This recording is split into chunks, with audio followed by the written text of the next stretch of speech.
What is going on, guys? MadSpace here. Welcome back to another Pokemon Unite video on my channel. Once again, playing Talonflame in ranked, and there's a reason why I'm doing that. But just to preface this video just a little bit before we continue on, I know I haven't uploaded in quite a few days. I've just been really busy, working a lot of hours.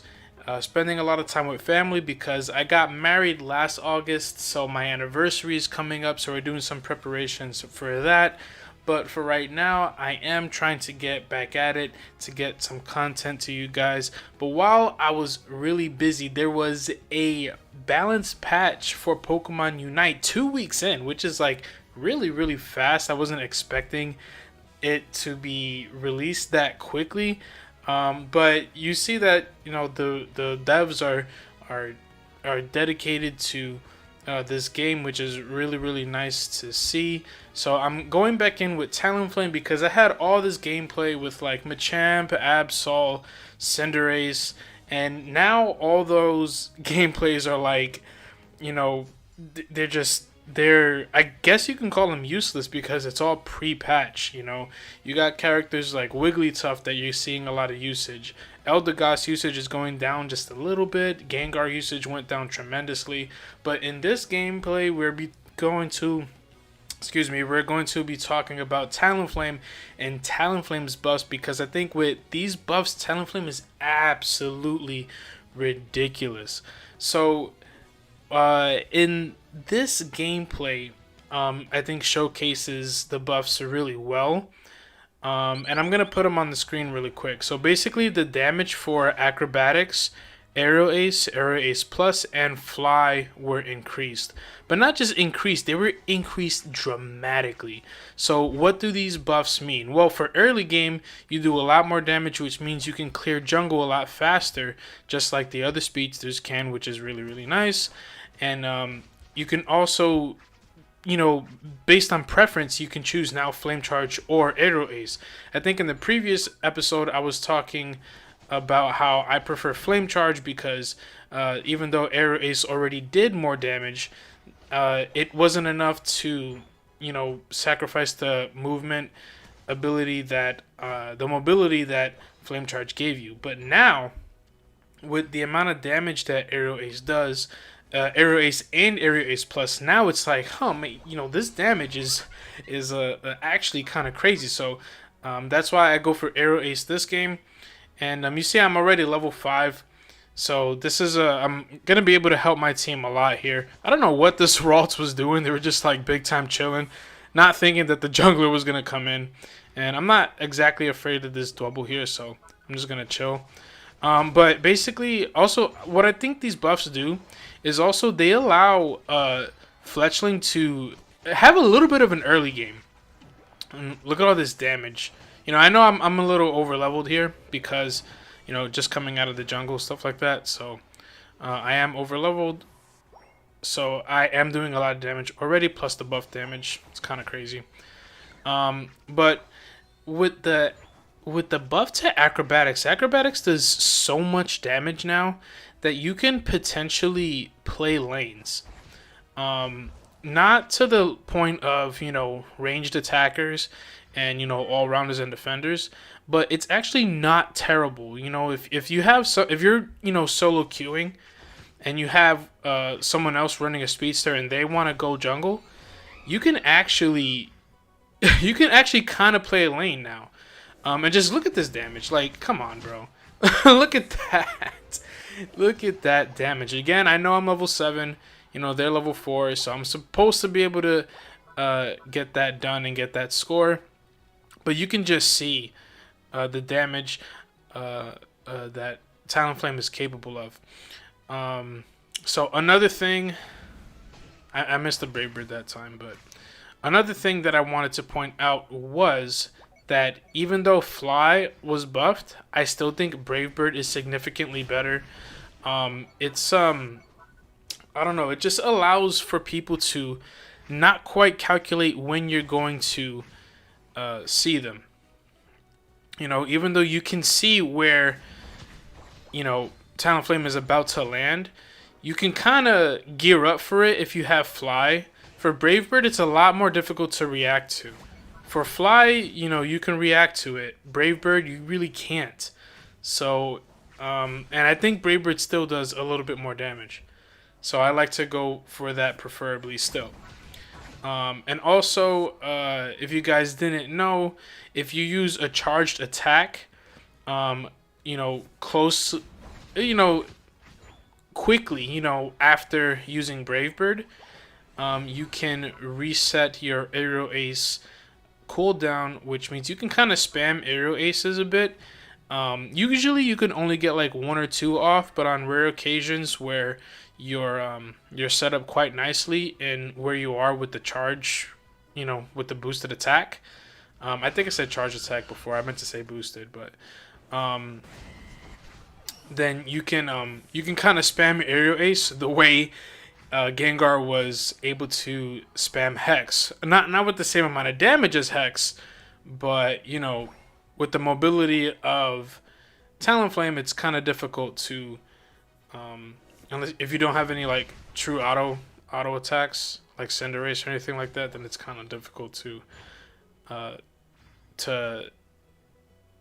deal with Talonflame, especially if they're a higher level than you are. Also, just overall taking out farms and stuff like that, you know, getting neutral farms is very, very nice now. Talonflame can do that very quickly. And yeah, I wasn't really afraid of that Zora. I saw that he was like level 6, and I was like, hold up, are we playing against bots? Because like, that's actually kind of ridiculous to be only level 6 5 minutes into the game. But I noticed that they were not bots, so I decided to use this gameplay. I saw this Machamp coming at me with Reckless Abandonment, so I was like, ooh, let me get out of there. And I think I've only scored once this game. But yeah, I think the damage that you're able to achieve with the aerial ace, you know, spamming aerial aces, and yeah, I kind of messed up there. There was really no reason for me to go for the Brave Bird when he was at full health, basically. What you want to do with Talonflame is, you know, kind of come out of team fights and do like that damage when they're like at half health or about to die, because you know Talonflame is really frail. You don't really want to be in team fights for that long. So if you're gonna Brave Bird in like this right here, if you're gonna Brave Bird in, you gotta get the kills. You just gotta get the kills. If you're gonna Brave Bird in, you gotta get every single kill that you're going for. And you know, right there we did that. We killed both. I think there was a Zorora maybe. I don't even remember, but I know that there was a Machamp that was very low health, and we also secured the Dreadnought, which was really nice. But yeah, if you can get in with the Brave Bird and do the finishing blows, that's what you want to do with Talonflame. It's not so much about like killing, stealing kills. It's more about not dying. You know, keeping your score. Like, that was a good time to use Brave Bird right there, because you know that that heavy damage in the beginning is going to be done by your team, and you can do the finishing blow with Brave Bird before they can, you know, eject button or use their escape options or anything like that. So, Talonflame is really, really good at backup and stuff like that, and being able to back up teammates. If they're running away, like if they're losing a team fight, Talonflame could come in, Brave Bird, bring them back into the fight. Because again, a lot of damage to be had with the Brave Bird and Aerial Ace combo. And yeah, that was kind of a dumb Brave Bird. I should have figured that they were going to come back. I gotta change my settings. I think that I can change my settings so that my Brave Birds don't go behind. That would have been bad if I was like spamming it, but we were fine. So no reason to use my Brave Bird there. My teammates had that guy. But yeah, I just want to showcase just the amount of ridiculous damage that Talonflame is capable of now with the Aerial Ace buff. Because you still want to use Brave Bird, in my opinion. But yeah, we were trying so hard to get this Dreadnought. We were so close. We really weren't that close to getting it, but We were just a few seconds off, but that's okay. We were already kind of over leveled. So these are like the situations where you got to pick your spot. So you're getting into team fights because the other team needs Zapdos in order to win the game, right? So that was a really bad Brave Bird, but I did have my aerial ace. I didn't spam it before, which means I didn't get like a target that I didn't want to get, which means that I can use it on the Gardevoir.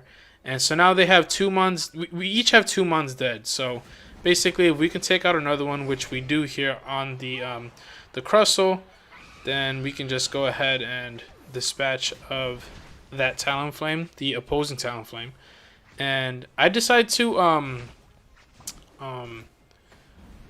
hold on to the Brave Bird, I guess, because we were securing Zapdos, which again, we didn't necessarily need it, but during the team fight, you take out the opposing team first because they're the ones that really need it. So once they get into the fight for Zapdos, you want to then secure Zapdos and then secure the win. So you see here, I'm just waiting when to use Brave Birds, but they're killing them, which is fine. Just hold our position. The Machamp is all the way on the other side, but at this point the game is over. It doesn't really matter. Just get more scores here. But yeah, if you don't see an opportunity to Brave Bird in to the team fights, there's really no reason to, because your Brave Bird plus Aerial Ace spam is supposed to be securing kills for yourself or at least for your team. You want to, at the very least, do a lot of damage so that your teammate can secure kills, even if you die, because Talonflame is frail, which means you'll be dying a lot if you just Brave Bird all over the place. But yeah, hopefully I showed the showcased the the buffs for Talonflame in this game. You see I got 207 points, 12 kills. So I had a pretty good game here. It was one of my first games in Veteran, I think. So, we did pretty well, which was nice.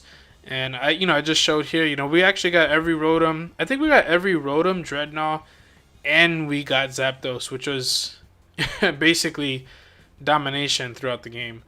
It was actually such a dominant game that I thought it was bots. I really did.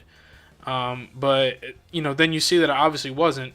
So, this is a gameplay that I decided to use. So, but yeah, very, very nice game overall.